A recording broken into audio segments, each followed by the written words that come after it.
నిమిషాలు దేవుని ధ్యానించి ఆరాధించి స్తుతించి దేవుని మాటలు వినేటటువంటి గొప్ప ధన్యత మనందరికీ దయచేసినందుకు దేవాది దేవునికి వందనాలు తెలియజేస్తూ ఒక చిన్న ప్రార్థన చేసుకొని వాక్యంలోకి వెళ్దాం. ప్రేమగల తండ్రి, జీవోద్గల నాయన యేసుక్రీస్తు ప్రభువా, నీ ఘనమైనటువంటి ఉన్నతమైనటువంటి శ్రేష్టమైన నామానికి ప్రభువా వేల కొలది స్తుతులు స్తోత్రాలు చెల్లిస్తున్నాను. నాయన జ్ఞాపకం చేసుకోండి, నీకు పరిశుద్ధమైనటువంటి సన్నిధిలో, నీకు పరిశుద్ధమైనటువంటి మందిరంలో నాయన ఇంత గొప్ప నీ యొక్క మంచి పరిశుద్ధమైనటువంటి దేవాలయంలో ప్రభా ఈ రీతిగా నాయన తండ్రి నిలువబడి నీ వాక్యాన్ని ధ్యానించడం మీరు నాకు ఇచ్చినటువంటి గొప్ప ధన్యతను బట్టి ప్రభా నీకు స్తుతులు స్తోత్రాలు చెల్లిస్తున్నాను. నాయన నా తెలివి నా జ్ఞానము ఎందుకు పనికిరాదు, నీ యొక్క పరువుకున్నటువంటి జ్ఞానం చేత నన్ను అభిషేకించండి నాయన. నాకు మాకు మా అందరికీ కావాల్సినటువంటి ఆత్మీయ ఆహారాన్ని మీరు మాకు దయచేయమని వేడుకొస్తున్నాం తండ్రి. అవునండి ప్రభా, ఈ యొక్క కార్యక్రమం అంతలో ప్రభా మీరే అధ్యక్షులుగా ఉండే ప్రభా, ఈ కార్యక్రమం ద్వారా ప్రభా కేవలం మీకు మాత్రమే మహిమ ఘనత ప్రభావం చేరులాగున ఈ కార్యక్రమం అంతటినీ దీవించి ఆశీర్వదించి మా అందరికీ కావాల్సినటువంటి ఆత్మీయ ఆహారాన్ని మాకు దయచేయమని మా ప్రభువును రక్షకుడైనటువంటి యేసుక్రీస్తు నామమున అడిగి వేడుకొస్తున్నాం తండ్రి. ఆమేన్. మంచిగా చదవబడినటువంటి వాక్య భాగము నిర్గమకాండము 15వ అధ్యాయము 22 నుంచి 26 వరకు చదవగా మనం విన్నాము. అమ్మా చదువుతని. మోషే ఎర్ర సముద్రం నుండి జనులను సాగు చేయగా వారు షూరు అరణ్యంలోనికి వెళ్ళి దానిలో వారు 3 దినములు నడిచి. చాలని ఇక్కడ ఉన్నటువంటి వాక్య భాగంలో ఏముందంటే మనందరికీ తెలిసినటువంటి వాక్య భాగమే. ఏంటంటే ఇశ్రాయేలు జనాంగము ఐగుప్తు బానిసత్వంలో ఉన్నప్పుడు ఆ యొక్క ఐగుప్తు బానిసత్వంలో 430 సంవత్సరాలు ఐగుప్తు బానిసత్వంలో ఉన్నటువంటి ఆ యొక్క ఇశ్రాయేలు జనాంగాన్ని దేవుడు పాలు తేనెలు ప్రవహించేటటువంటి దేశానికి, కనాను దేశానికి నడిపించాలనేటువంటి ఆ యొక్క సంకల్పం చేత వారి నుంచి విడిపించి మోషే నాయకత్వంలో వారిని కనాను దేశానికి తీసుకెళ్తున్నటువంటి క్రమంలో జరిగినటువంటి ఒక సంఘటన లేదా అక్కడ జరిగినటువంటి ఒక దేవుని అద్భుతం అనుకుందాం. దీనికంటే ముందు ముందు ఈ అధ్యాయం మనమంతా చదవగలిగితే ఆ ఇశ్రాయేలు జనాంగాన్ని మోషే నాయకత్వంలో నడిపిస్తూ వస్తున్నప్పుడు ఎవరైతే పడతారు ఫరో సైన్యం వెంబడిస్తున్నప్పుడు ఎర్ర సముద్రం అడ్డు వస్తుంది. అంతే కదమ్మా. ఎర్ర సముద్రము అడ్డు వచ్చినప్పుడు మోషే తన యొక్క కర్రను ఆ యొక్క సముద్రం వైపు చూపగా సముద్రం ఏమైంది? 2 పాయలుగా చీల్చబడి ఆరిన నేలలో ఆ యొక్క జనాంగాన్ని నడిపించినట్లుగా మనం ముందు వాక్య భాగంలో చూస్తున్నాం. అయితే ఆ యొక్క ఇశ్రాయేలు జనాంగం అంతా ఆ యొక్క ఎర్ర సముద్రాన్ని దాటి ముందుకు వచ్చినటువంటి తర్వాత ఇంకొక భాగంలోకి వాళ్ళు వెళ్తున్నారు. అది ఏంటంటే షూరు అరణ్యము. ఎప్పుడైతే వారు ఆ యొక్క ఎర్ర సముద్రమును దాటి షూరు అరణ్యంలో ప్రవేశించి షూరు అరణ్యంలో ప్రవేశించిన తర్వాత చదువుమా దానిలో 3 దినములు నడిచి అచ్చట వారికి నీళ్లు దొరకలేదు. అంతలో వారు మారాకు చేరి. ఇక్కడ వాళ్ళ ముందున్నటువంటి వాళ్ళకు ఎదుర్కోబోతున్నటువంటి ఆ యొక్క ఇబ్బంది ఏంటంటే ఆ యొక్క అరణ్యం గుండా వారు 3 దినములు ప్రయాణం చేసినట్లుగా మనం చూస్తున్నాం. అరణ్యం అంటేనే సాధారణంగా ఎలా ఉంటుంది?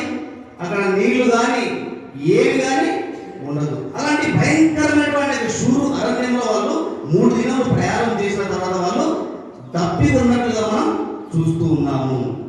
వారికి దాహం వేసింది. ఆ యొక్క వారి దాహం వేసినప్పుడు వారు ఏం చేశారు? అప్పుడు అంతలో మారాకు చేరిది. మారాకు చేరిన తర్వాత 23 వచ్చిందమ్మా. మారా నీళ్లు చేదైనవి కనుక వారు ఆ నీళ్లు త్రాగలేకపోయింది. అందువలన దానికి మారా అను పేరు కలిగెను. ప్రజలు మేమేమి త్రాగుమని మోషే మీద సనుగొనగా. ఇక్కడ స్టార్ట్ అయింది. ఇంతవరకు బాగుంది. ఎర్ర సముద్రం అడ్డొచ్చినప్పుడు ఆ సముద్రాన్ని పాయలుగా చేసి ఆ సముద్రము 6 నెలలు నడిచినప్పుడు సంతోషించినటువంటి ఇశ్రాయేలు ప్రజలే, ఆ యొక్క దేవుని అద్భుతాన్ని కల్లారా చూసినటువంటి ఇశ్రాయేలు ప్రజలే ఇప్పుడు ఏం చేస్తున్నారు? మోషే మీద సనుగుకుంటున్నారు. అంతేనమ్మా? వాళ్ళు చేస్తున్నటువంటి ఏంటిది? మోషే మీద సనుగుకుంటున్నారు. మనం కూడా ఈరోజు జీవిత యాత్రలో అనేక సందర్భాల్లో సనుగుకొని గునుగుకునేటటువంటి వారంగా ఉంటున్నాము. ఎందుకంటే మన జీవితంలో దేవుడు చేసినటువంటి ఎన్నో అద్భుతాలను మనం మర్చిపోతాం, ఎన్నో మేలులను మర్చిపోతాం. కేవలం ఒక చిన్న శ్రమ లేదా కేవలం ఏదైనా ఒక చిన్న ఇబ్బంది కలిగినప్పుడు మనం వెంటనే ఏం చేస్తాం? సనుగుకుంటాం, గునుగుకుంటాం, వీరైతే దూషిస్తాం, లేదా ఏదో మనకే కలిగినట్టు లేదా ఏదో బాధలో ఉన్నట్టు మనం ఫీల్ అవుతాం. అయితే ప్రజలు కూడా అక్కడ ఉన్నటువంటి ఇశ్రాయేలు జనాంగం కూడా మానవులే కాబట్టి వాళ్ళు కూడా ఏం చేస్తున్నారు? మోషే మీద సనుగుకుంటున్నాడు. అయితే మోషే మాత్రం ఏం చేస్తున్నాడు? మోషే సనుగుకొనలే. మోషే ఏం చేసి చదవమన్న తర్వాత అంతటా అతడు యెహోవాకు మొరపెట్టును. ఒక నిమిషమ్మా. అతడు యెహోవాకు మొరపెట్టెను. ప్రజలేమో సనుగుకుంటున్నారు, మోషే మాత్రం యెహోవాకు మొరపెట్టాడు. క్రైస్తవులకు కావలసినటువంటి, మనకు ఉండవలసినటువంటి ముఖ్యమైనటువంటి లక్షణమే ఇది. సనుగుకొని గునుగుకునేటువంటి జీవితానికి మనం స్వస్తి చెప్పాలి. మోషే ఆ రోజు ఏ విధంగా ఇశ్రాయేలీయులను నడిపించేటటువంటి క్రమంలో ఆయనకు మొరపెట్టాడో మనం కూడా ప్రతి విషయంలో ఆయనకు మొరపెట్టేటటువంటి అనుభవంలోనికి మనం రావాలి.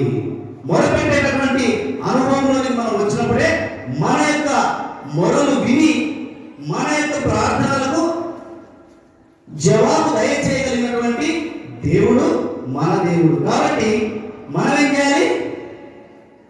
మోషే చేసినట్లుగా మనం కూడా ప్రతి విషయంలో ఎల్లప్పుడూ ఆయనకి మొరపెట్టేటటువంటి అనుభవంలో ఉండాలి. సరే, ఇంతవరకు బాగుంది. ఆ యొక్క జనాంగం అయితే సనుగుకున్నారు, కానీ ఆయన దేవుని వైపు చూశాడు. ఎందుకు?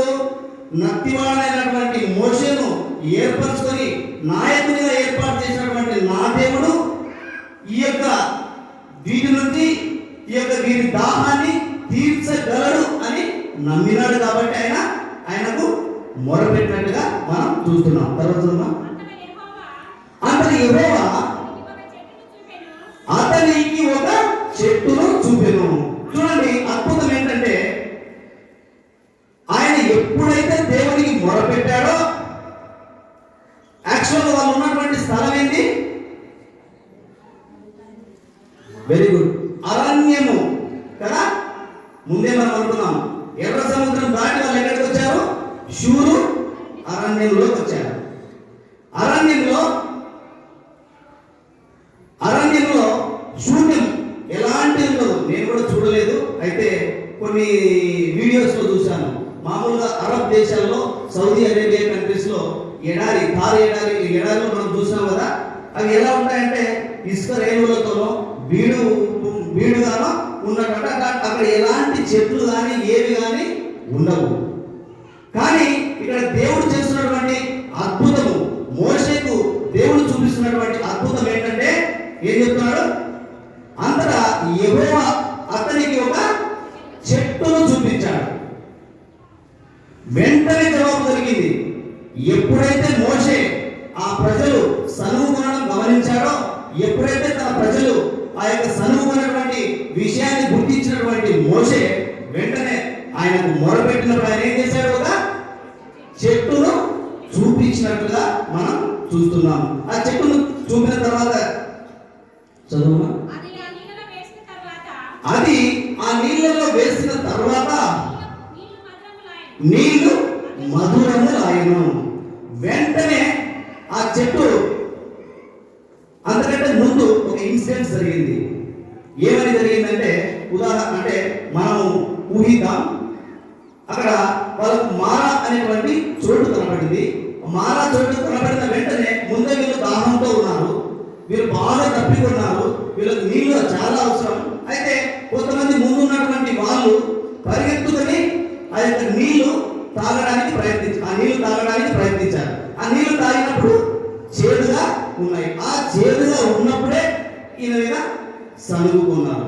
ఏందమ్మా, ఈయనేమో మళ్ళీ పాలు తేనెలు ప్రవహించు దేశానికి నడిపిస్తానని తీసుకొచ్చి ఆఖరికి మాకు నీళ్లు కూడా లేకుండా, ఆహారం లేకుండా చేదు నీళ్ళు ఇచ్చాడనేటువంటి సరుగుకున్నటువంటి సందర్భంలో మోషే ప్రార్థించగా ఆ యొక్క చెట్టును చూపించినటువంటి దేవుడు ఆ చెట్టును చూపించి, మోషే ఆ చెట్టును నరికి ఆ నీళ్ళల్లో వేసినప్పుడు ఆ నీళ్ళు ఏమైనాయి? మధురము లాయెను. మనం కూడా చాలా సందర్భాల్లో అంటే ఎటువంటి సహాయం మనకు దొరకదు అనేటువంటి సందర్భంలో కూడా మనం ఆయన మొరపెట్టినప్పుడు మనకు సహాయం చేసేటటువంటి దేవుడుగా ఆయన ఉంటున్నాడు. మోషేకు ఏ విధంగా అయితే ఆ యొక్క చెట్టును చూపి ఆ యొక్క చెట్టును నరకబడి ఆ యొక్క చెట్టు మారా అనేటువంటి ఆ యొక్క నీళ్ళలో వేయడం ద్వారా ఆ నీళ్లు ఏమైనాయి? మధురంగా మార్చబడినవి.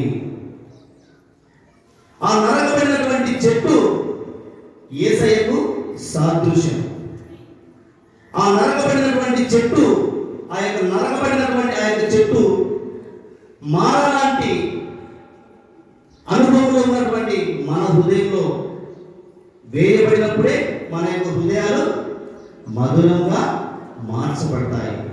మన యొక్క ప్రార్థనలకు, మన యొక్క జీవితాలకి ఆశీర్వాదకరంగా ఉండాలంటే నీలో నాలో ఆ యొక్క క్రీస్తు అనేటువంటి ఆ యొక్క చెట్టును మన యొక్క హృదయంలో ఎప్పుడైతే మన యొక్క చేదైనటువంటి ఆ యొక్క మారా అనేటువంటి ఆ యొక్క నీళ్ళలో ఏదైతే మధురంగా మార్చబడినావో నీ హృదయంలో కూడా క్రీస్తును అంగీకరించినట్లయితే నీ యొక్క హృదయము, నీ యొక్క జీవితము, నీ యొక్క కుటుంబము మధురముగా మార్చబడుతుందని దేవుడు మనకు ఈ యొక్క ఉపమానం ద్వారా తెలియజేస్తున్నాడు. అయితే అందరితో మనం ఆ యొక్క ఇక్కడ ఉన్నటువంటి ఈ యొక్క నీళ్లను ఇప్పటి వరకు కూడా శాస్త్రవేత్తలు, సైంటిస్టులు పరిశోధన చేస్తే ప్రపంచంలో ఇప్పటి వరకు అత్యంత మినరల్స్, విటమిన్స్ ఉన్నటువంటి నీళ్లు ఆ మారా ఉన్నటువంటి చోట కాకుండా ఎక్కడా లేవంట. చూడండి ఎంత అద్భుతమో. చేదైనటువంటి నీళ్లను ఆ యొక్క చెట్టు అందులో వేయడం ద్వారా మధురంగా మార్చినటువంటి దేవుడు ఈ లోకంలో దాన్ని ఇంకా సాదృశ్యంగా ఉంచినట్లుగా మనం చూస్తున్నాం. అయితే ప్రియమైనటువంటి సహోదరి సహోదరులారా, వాక్యం వింటున్నటువంటి మనము, క్రీస్తును అంగీకరిస్తున్నటువంటి మనము, క్రైస్తవులుగా ఈ లోకంలో జీవిత యాత్రలో ఉన్నటువంటి మనం కూడా మన యొక్క జీవితాన్ని ప్రశ్నించుకుందాం. మనం కూడా సనిగి గునిగే అనుభవంలో ఉన్నామా, లేదా మారాలంటే మన హృదయంలో మధురమైనటువంటి హృదయాన్ని మనం మార్చుకున్నామా, క్రీస్తును మన హృదయంలో అంగీకరించుకున్నామా అన్నటువంటిది ప్రశ్నించుకుందాం. ఒకవేళ నీవు ఇంతవరకే రక్షింపబడి ఉంటే, ఒకవేళ నువ్వు ఇంతవరకే క్రీస్తుని అంగీకరించి ఉంటే, నీ యొక్క అనుభవాన్ని ఇంకా నీవు ఆయనలో అంటుకట్టబడి ఇంకా ఫలించేటటువంటి అనుభవంలోనికి రావాలి. ఒకవేళ క్రీస్తును అంగీకరించకపోతే కనుక నీవు ఖచ్చితంగా నీ యొక్క జీవితంలో ఎప్పుడైతే నువ్వు క్రీస్తును అంగీకరిస్తావో నీ యొక్క జీవితానికి మధురమైనటువంటి జీవితం అనేది మార్చబడుతుంది. అయితే తర్వాత 26వ వచనంలో, 26లో అందుకంటే పైన ఏముందంటే, అక్కడ వారికి కట్టడము విధిని నిర్ణయించి అక్కడ వారిని పరీక్షించి చదవండి. మీ దేవుడైన యెహోవా వాక్కును శ్రద్ధగా విని ఆయన దృష్టికి న్యాయమైనవి చేసి ఆయన ఆజ్ఞలకు విధేయులై ఆయన కట్టడలన్నిటినీ అనుసరించి నడిచిన ఎడల ఐగుప్తీయులకు కలగజేసిన రోగములలో ఏది మీకు రానియను. ఇప్పుడు మారా నీళ్లను మధురంగా మార్చినటువంటి దేవుడు ఆ యొక్క ఇశ్రాయేలు జనాంగానికి కొన్ని కట్టడలు, కొన్ని విధులు నిర్ణయించాడు. మన భారతదేశంలో కూడా భారత రాజ్యాంగంలో ప్రాథమిక హక్కులు, ప్రాథమిక విధులు ఉంటాయమ్మా, ఉంటాయి కదా. ప్రాథమిక హక్కులు అంటే భారతదేశంలో పుట్టినటువంటి వ్యక్తికి ఉండేటువంటి హక్కులు, విధులు అంటే మనం చేయవలసినటువంటి కొన్ని బాధ్యతలు. అలాగే దేవుడు కూడా సర్వ మానవాళికి ఆ రోజు ఏదైతే ఇశ్రాయేలీయులకు ఈ యొక్క కట్టడలు నియమిస్తున్నటువంటి దేవుడు ఈరోజు మనకు కూడా ఆ యొక్క కట్టడల ద్వారా కొన్ని, ఆ యొక్క విధుల ద్వారా మనకి కొన్ని అనుభవాలను తెలుసుకున్నాం. అందులో మొట్టమొదటిది ఏంటంటే 4 అనుభవాలు తెలుసుకొని వాక్య భాగాన్ని ముగిస్తానమ్మా. మీ దేవుడైన యెహోవా వాక్కును శ్రద్ధగా విని. మొట్టమొదటిది ఏంటి? శ్రద్ధగా వినాలి. బాగా గుర్తుపెట్టుకోండి. అలా నేను లాస్ట్లో కూడా 4 అడుగుతాను. మొట్టమొదటిది ఏంటి? శ్రద్ధగా వినాలి. ఈరోజు దేవుడు మనకిస్తున్నటువంటి విధి, దేవుడు మనకిస్తున్నటువంటి కట్టడ ఏంటంటే మనం ఆయన యొక్క మాటలని, ఆయన యొక్క వాక్యాన్ని శ్రద్ధగా వినేవారంగా ఉండాలి. ఇంతవరకు మనం రకరకాల మెసేజ్లు విన్నాం. ఇంతవరకు చాలా కాలంగా మనం అనేక రకాల వర్తమానాలు విని ఉన్నాం. అయితే వినడం మాత్రమే కాదు, విన్నటువంటి వాక్యాన్ని నువ్వు ఎంతవరకు అన్వయించుకున్నావు. నేను నిన్ననే సాయంత్రం సార్లు కలిసినప్పుడు నాకు ఒక మంచి విషయం సార్ తెలియజేశాడు మన సంగతి గారు. ఏంటంటే బైబిల్ గ్రంథంలో ఉన్నటువంటి 300 అంశాలకు సంబంధించినటువంటి ఒక టాపిక్ సంబంధించినటువంటి ఒక్కొక్క దానికి ఒక్కొక్క టాపిక్ సంబంధించి ఆ టాపిక్ అంటే ఆ అంశానికి సంబంధించి బైబిల్లో ఎక్కడెక్కడ వాటికి సంబంధించినటువంటి వాక్యాలు ఉన్నాయి అన్నటువంటిది కొన్ని సంవత్సరాలు కష్టపడి ఒక పుస్తకాన్ని ప్రింట్ చేయించాడు. అది సామాన్యమైనటువంటి విషయం కాదు. ఈరోజు ఉన్నటువంటి మనమందరం కూడా రోజుకు ఎన్నిసార్లు మనం బైబిల్ చదువుతున్నాం, ఎన్ని గంటలు మనం బైబిల్ చదువుతున్నాం అని ప్రశ్నించుకుంటే సమాధానం మనమే చెప్పుకోవాలి, ఎవరికి చెప్పాల్సిన అవసరం లేదు. కానీ ఒక పుస్తకాన్ని ప్రింట్ చేయాలంటే బైబిల్లో ఉన్నటువంటి అంశాలను తీసుకొని రావాలంటే చాలా శ్రమతో కూడుకున్నటువంటిది. అటువంటి ఆ పని చేయడం ద్వారా ఏంటంటే మనలాంటి వాళ్ళకు, ఇప్పుడు మనం పాస్ట్ ట్రైనింగ్ చేయలేదు లేదా మనలాంటి వాళ్ళకు వర్తమానాలు చెప్పడానికి ఆ యొక్క పుస్తకం ఎంతో ఉపయోగకరంగా ఉంటుంది. ఆ పుస్తకాన్ని మనం చదవడం ద్వారా సందర్భానుసారమైనటువంటి ఆ యొక్క అంశాలను మనం బోధించవచ్చు. ఇప్పుడు మనం మొట్టమొదటిది ఏంటంటే శ్రద్ధగా వినాలి. రోమా 10:17 చదవమా.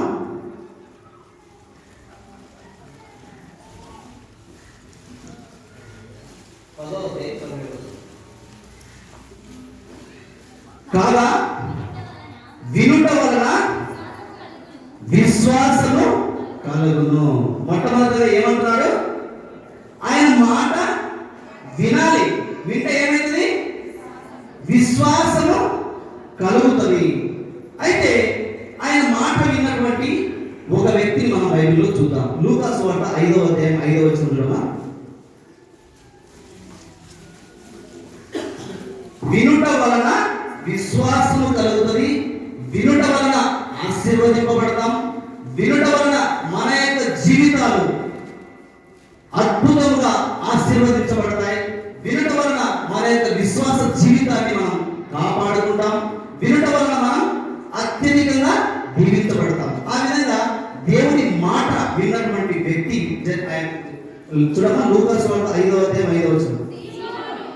సీమోను ఏలినవాడా, రాత్రంతయు నేను ప్రయాసపడితిని కానీ మాకేమీ దొరకలేదు.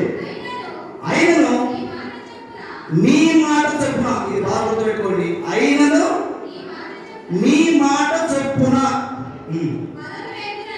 వలను వేదుమని ఆయనతో చెప్పెను. వారు అలా చేసి విస్తారమైన చేపలు పట్టిరి. చూడండి, సీమోను రాత్రంతయు చేపలు పట్టకు వెళ్ళాడు. అంతే కదమ్మా, వాళ్ళ వృత్తి ఏంటి? చేపలు పట్టేవాడు. ఆ యొక్క నదిలో కావచ్చు, లేదా సముద్రంలో కావచ్చు, ఆ యొక్క సరస్సులో కావచ్చు, ఎక్కడ చేపలు ఉంటాయి, అవి రాత్రి సమయంలో ఏ గమ్యంలో పయనిస్తాయి, ఎక్కడ ఉంటాయి అన్నటువంటిది ఎవరికి బాగా తెలుసు? చేపలు పట్ట వాళ్ళని బాగా తెలుసు. అలాగే సీమోను కూడా చేపలు పట్టడానికి ఏం చేశాడు? రాత్రంతయు వలలు వేశాడు. వేసి అలసిపోయినాడు. అలసిపోతే ఏం చేసింది? ఒక్కటి కూడా దొరకలేదు. కానీ ఏం చెప్తున్నాడు దేవుడు? ఆయన ఏం చెప్తున్నాడు? ఆయనను నీ మాట చొప్పున. ఈ పైన మనం చదివినప్పుడు తెలుస్తుంది. మీరు ఇంకా లోతుకు వెళ్ళి మీ యొక్క బలం వేయని చెప్తాడు. అయితే ఆయన మాటకు ఎప్పుడైతే విని, చూడండి ఇక్కడ మనం గమనించవలసినటువంటిది ఏంటంటే, ఆయన దేవుని మాటను తిరస్కరించలేదు, దేవుని మాటను వ్యతిరేకించలేదు.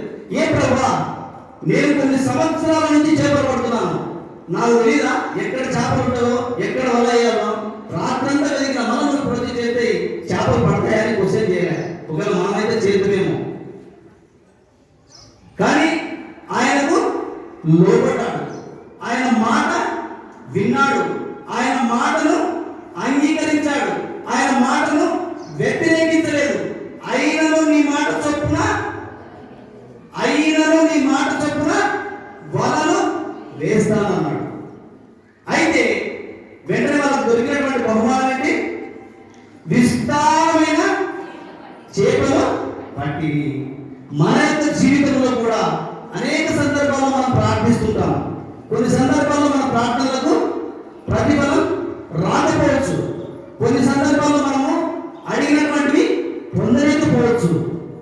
అయితే విసుగగా, మానక, ఆయన మాటకు విని, ఆయన మాటకు లోబడి మనం ప్రార్థించి, అడిగి, గోచాడి పొందే వారంగా మనం ఉండాలి. ఇశ్రాయేలు జనాంగం ఏదైతే ఆయన మాననీయులు చేయలేనప్పుడు విసుగుకున్నారో, అలాంటి విసుగుకోనక ఆయన మాటను తిరస్కరించని సీమోను ఏదైతే ఆయన మాటకు లోబడి వల వేశాడో, మనం కూడా ఎల్లప్పుడూ ఆయన మాటలు వినాలి. ఆయన మాట వినాలంటే వాక్యానికి లోబడాలి. సంఘంలో చెప్తున్నటువంటి వాక్యానికి మనం విధేయత చూపించాలి. సంఘంలో జరుగుతున్నటువంటి ప్రతి కార్యక్రమానికి మనం విధేయులుగా ఉండాలి. పెద్దలు చేస్తున్నటువంటి ప్రతి కార్యక్రమాన్ని, దేవుడి మహిమాత్మై చేస్తున్నటువంటి ప్రతి కార్యక్రమాన్ని మనం సమర్థించి ఆ యొక్క కార్యక్రమాన్ని జయప్రదం అయ్యేలాగా ప్రార్థనతో మనం వెళ్ళే వారంగా ఉండాలి. అది క్రైస్తవులకు ఉన్నటువంటి మొట్టమొదటి లక్షణం. మొట్టమొదటి ఏంటి? గడియమ్మా, శ్రద్ధగా వినాలి. రైట్. రెండో చూద్దామా, అదే నిర్గమకాండంలోనే, నిర్గమకాండంలో దానికి రెండో లైన్ చూద్దాం. ఆయన దృష్టికి న్యాయమైనది చేసి. రెండోది న్యాయమైనటువంటి చేయాలి. ఇది కొంచెం కష్టతరం అనుకుంటా. న్యాయమైనటువంటి చేయాలి అంటే మన జీవితంలో మనం చేసేటటువంటి పని పాటల్లో కావచ్చు, మనం చేసేటటువంటి ఉద్యోగంలో కావచ్చు, లేదా మనం చేసేటటువంటి ప్రతి పనిలో నీతివంతమైనది, న్యాయమైనది మనం చేసే వారంగా ఉండాలి.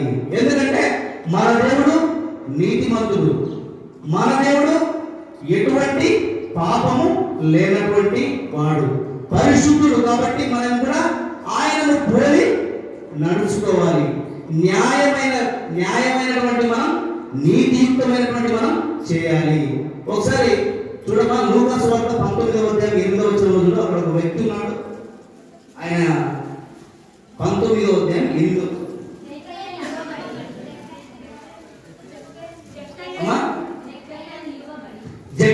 నిలువబడి, ఇదిగో ప్రభువా, నా ఆస్తిలో సగము బీదలకు ఇస్తున్నాను. నేను ఎవరి యొక్క ఆయనను అన్యాయముగా. చూడమా, జక్కయ్య గురించి మనందరికీ తెలుసు. ఆయన ఒక ధనవంతుడు, పన్ను వసూలు చేసేటటువంటి అధికారి. అయితే ఆయన ఇక్కడ ఏమని ఒప్పుకుంటున్నాడు?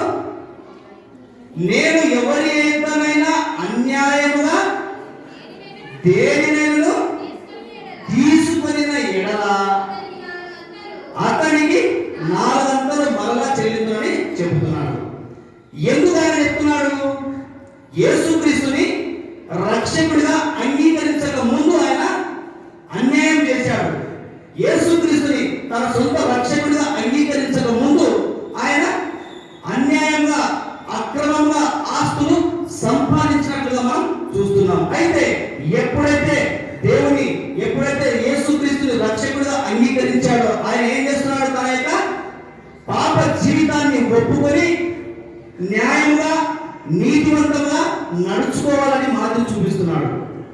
అంతే కదా?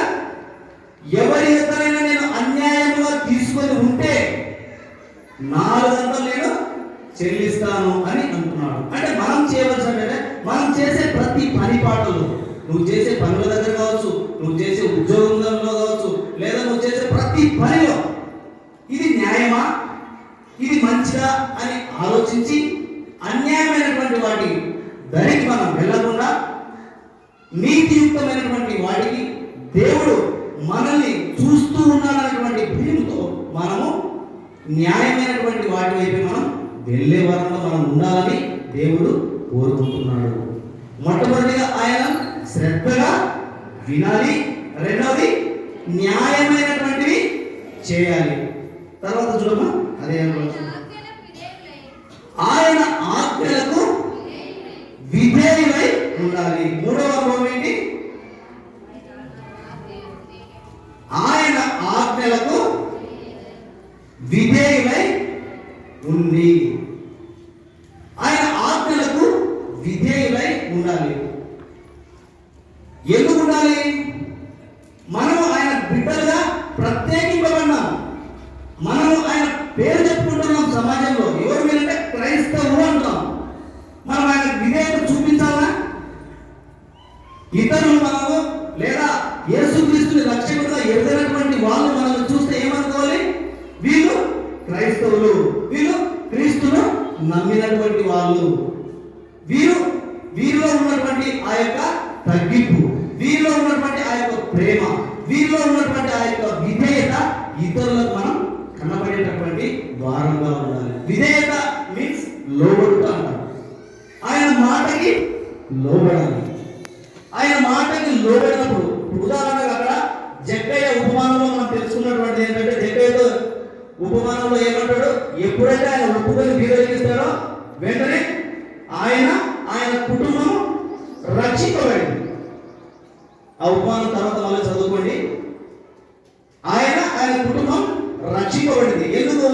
ఆయన అన్యాయాన్ని ఒప్పుకొని న్యాయంగా తన ప్రవర్తనలోకి వచ్చాడు కాబట్టి తన కుటుంబం రక్షించుకున్నాడు.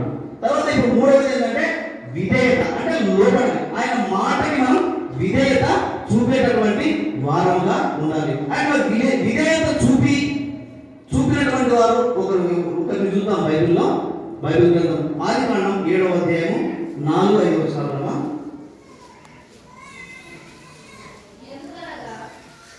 ఎందుకనగా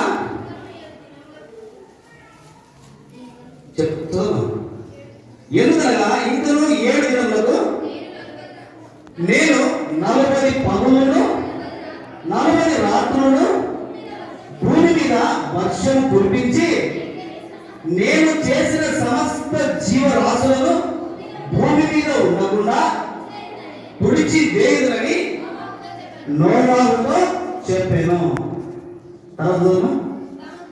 తనకు యెహోవా ఆజ్ఞాపించిన ప్రకారము నోవాహు యావత్తు చేసెను. ఇక్కడ ఎవరున్నారు? ఒక వ్యక్తి ఉన్నాడు.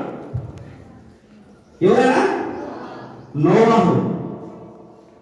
నోవాహు, దేవుడు నోవాహుతో మాట్లాడుతున్నాడు. అయ్యా, 40 పగుళ్ళు 40 రాత్రులు ఈ భూమి మీదకి ప్రచండమైనటువంటి వర్షం, గొప్ప జల ప్రళయం రాబోతుంది. కాబట్టి నువ్వేం చేయాలి? వెరీ గుడ్, చెప్పమ్మా. ఓడను తయారు చేసుకోవాలి అన్నాడు. అప్పుడు ఏం చేసినాడు నోవాహు? అంటే లోకంలో అప్పటికి ఎంతమంది ప్రజలు ఉన్నారో మనకైతే తెలియదు. ఎన్ని వేల మంది ఉన్నారో, లక్షల మంది ఉన్నారో. కానీ దేవుడు నోవాహును మాత్రమే ఎంచుకున్నాడు. నోవాహు కూడా ఆయనకు విధేయత చూపించి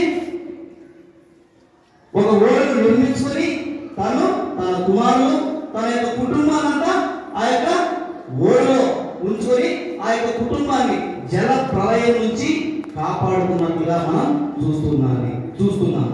మనం కూడా ఆయన ఆజ్ఞలకు విధేయత చూపుతున్నామా?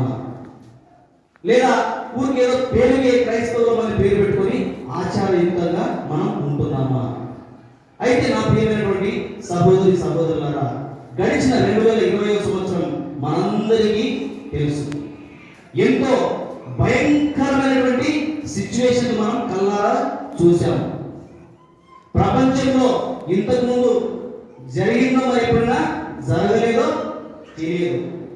నోవాహు జలప్రలయం వచ్చినప్పుడు, ఆ యొక్క ప్రపంచానికి జలప్రలయం వచ్చినప్పుడు నోవాహును రక్షించినటువంటి దేవుడు గడిచిన సంవత్సరంలో ఈ ప్రపంచంలో మొత్తం యావత్ ఈ భూమి మీద కరోనా అనేటువంటి భయంకరమైనటువంటి వ్యాధి అనేక వేల లక్షల మందిని బలి తీసుకున్నప్పుడు మనందరినీ రక్షణ అనేటువంటి ఆ యొక్క ఓడలో రక్షించినటువంటి ప్రభువును మనం ఎప్పుడు మరచిపోకూడదు. మనందరికీ తెలుసు, ఇంతమంది జనం కూడా గుమికూడడానికి అవకాశం లేదు. ఒకరికి ఒకరు మాట్లాడడానికి వీలు లేదు.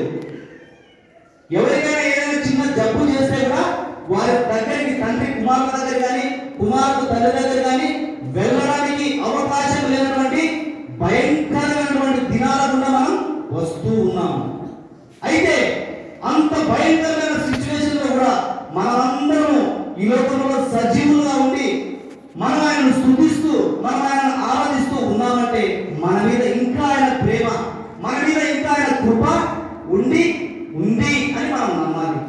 కాబట్టి మనం గుర్తెరిగి, ప్రభువా, నిజంగానైనా ఎంతో మంది ప్రధానులు, ఎంతో మంది మంత్రులు, ఎంతో మంది ఎమ్మెల్యేలు, ఎంతో మంది పెద్దవారు ఆ యొక్క రోగానికి బలై చనిపోయిన వారిగా ఉన్నారు. అయితే ఏ యోగ్యత లేనటువంటి నన్ను ఈరోజు నేను ఈ యొక్క మందిరంలో కూర్చొని నిన్ను ఆరాధిస్తున్నానంటే కేవలం నీ యొక్క కృప, నీ ప్రేమ నా మీద ఉంది కాబట్టి ప్రభువా నేను ఈరోజు ఇక్కడ ఉన్నానని మనం తీర్మానం చేసుకోవాలి. మన జీవితాన్ని కూడా మనం సరి చేసుకోవాలి. ఇంతవరకు ఆయన అయిష్టకరమైనటువంటి, ఇంతవరకు ఆయన అయోగ్యకరమైనటువంటి జీవితం ఏదైతే జీవించున్నామో వాటన్నిటిని మనం ఈ రోజు నుంచి మనం విడిచిపెట్టి నూతనమైనటువంటి జీవితంలోకి, నూతనమైనటువంటి అనుభవంలోకి మనం వెళ్ళాలి. దేవుని మాటకు విధేయత చూపాలి, న్యాయమైనది చేయాలి, శ్రద్ధగా ఆయన మాటలు వినాలి అనేటువంటి మనకు దేవుడు తెలియజేస్తున్నాడు. తర్వాత ఇవన్నీ చేయడం ద్వారా చివరిగా మనకి ఇచ్చేటటువంటి బహుమానం ఏంటంటే, దానికి చదవమా, అదే కంటిన్యూషన్ నిర్గమాకాండమే. ఆయన కట్టడలన్నిటినీ అనుసరించిన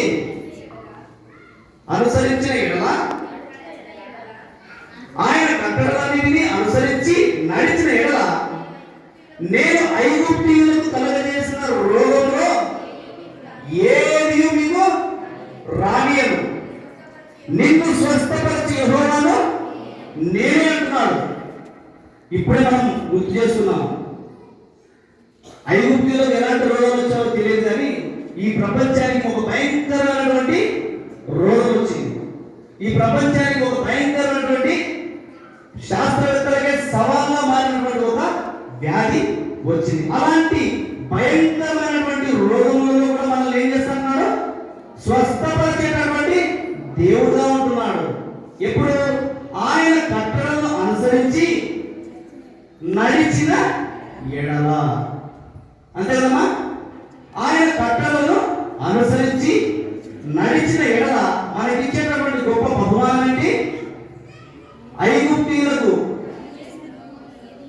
మళ్ళీ చదువుమా. ఐగుప్తీయులకు కలుగజేసిన రోగములలో ఏది మీకు రానియను, నిన్ను స్వస్థపరచు యెహోవాను నేనే అంటున్నాడు. ఆయన కట్టడలను విని ఆయన ఆజ్ఞానుసారంగా మనం జీవించినట్లయితే ఈ లోకంలో ఎటువంటి ఇబ్బందులు కానీ, ఎటువంటి ఇరుకులు కానీ, ఎటువంటి వ్యాధి బాధలు కానీ మన దరి చేరవు అని అంటున్నాడు. కాబట్టి ఈ యొక్క ఉదయకాల సమయంలో ఈ రీతిగా దేవుని వాక్యాన్ని వింటున్నటువంటి మనందరం కూడా ప్రశ్నిస్తున్నాం. అవును ప్రభా, 2020 సంవత్సరంలో మేమందరము కల్లారా చూశాం. ఎంతో మంది మాకంటే ధనవంతులు, మాకంటే గొప్పవారు ఈ యొక్క లోకాన్ని విడిచినట్లుగా మేము చూస్తున్నాం. అయితే నీ యొక్క ఉచితమైనటువంటి కృప చేత, నీ యొక్క ఉచితమైనటువంటి ప్రేమ చేత మమ్మల్ని ప్రేమించి, మమ్మల్ని దీవించి, ఆశీర్వదించి, కాచి కాపాడినటువంటి దేవ, ముందున్నటువంటి యాత్రా జీవితంలో ఇశ్రాయేలీయులు ఏ విధంగా అయితే పాలు తేనెలు ప్రవహించి ఆ యొక్క కనాను దేశానికి నడిపించినటువంటి దేవ, నన్ను కూడా ఈ లోకమైనటువంటి జీవిత యాత్రలో మీరే మీ యొక్క భద్రత, మీ కాపుదలను నన్ను భద్రపరుచుకొని ఆ యొక్క నిత్యత్వమైనటువంటి పరలోకానికి నన్ను వారసులుగా, ఆ యొక్క పరలోకానికి వారసులాగా నన్ను చేయు ప్రభు అని తీర్మానం చేసుకోవాలి. ఎందుకంటే మన యొక్క జీవితాలు, మన యొక్క కుటుంబాలు, మన యొక్క సంఘాలు అభివృద్ధి చెందాలంటే మనం ఆయనలో బలంగా ఉండాలి. మనం ఆయన ఎందు ఆయనతో అంటుకట్టబడి ఉండాలి. ఆయనకు వేరుగా ఉండి మనం ఏమి చేయలేము.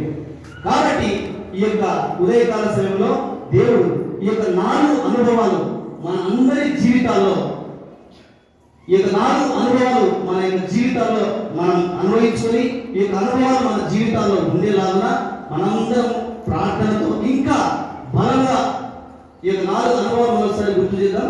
మొదటి ఏదమ్మా? శ్రద్ధగా వినాలి. రెండోది న్యాయమైనది చేయాలి. మూడోది ఆయన ఆజ్ఞలకు విధేయత చూపించాలి. నాలుగోది ఆయన కట్టడలను అనుసరించాలి. ఈ 4 అనుభవాలు మన జీవితాల్లో ఉన్నాయో లేదో సరి చేసుకుని, ఇంకా ఒకవేళ ఉంటే కనుక మంచిది, సంతోషం. అవి ఇంకా బలంగా, అవి ఇంకా మన యొక్క జీవితాల్లో మనకు, మన కుటుంబాలకు, మన సంఘానికి ఆశీర్వాదకరంగా ఉండి మనం ఇతరులకు మార్గదర్శకంగా ఉంటూ అనేకులను ప్రభు వైపు, అనేకులను రక్షణ వైపు తీసుకొచ్చేటటువంటి వారంగా ఉండాలని, అట్టి కృప, అట్టి ధన్యత దేవుడు మనందరికీ దయచేయాలని ఈ కొద్ది వాక్యం ద్వారా మీ అందరినీ హెచ్చరిస్తున్నాను. థ్యాంక్ యూ మా. చివరిగా ఒక చిన్న మాట నేను మీతో చెప్పాలనుకున్నాను. చాలా మంది నన్ను చూసినారో లేదో తెలియదు కానీ నా పేరు జయాక్రమ, మాది వడ్డెమానం. మా అత్తను దేవపల్లి ఈ ఊరికి ఇచ్చాం. మా ఆయన చెల్లెల్ని, పెద్ద రత్నాలు మా మామ, మా అత్త కూతుర్ని, రెండవ కుమార్తె మా అత్తమ్మను నేను వివాహం చేసుకోవడం జరిగింది. అంటే మీ ఊరికి నేను అల్లుడిని. నాకు మీరెంతో ప్రేమతో ఈ అవకాశం ఇచ్చినందుకు మీ అందరికీ నిండా వందనాలు తెలియజేస్తూ ముగిస్తున్నాను.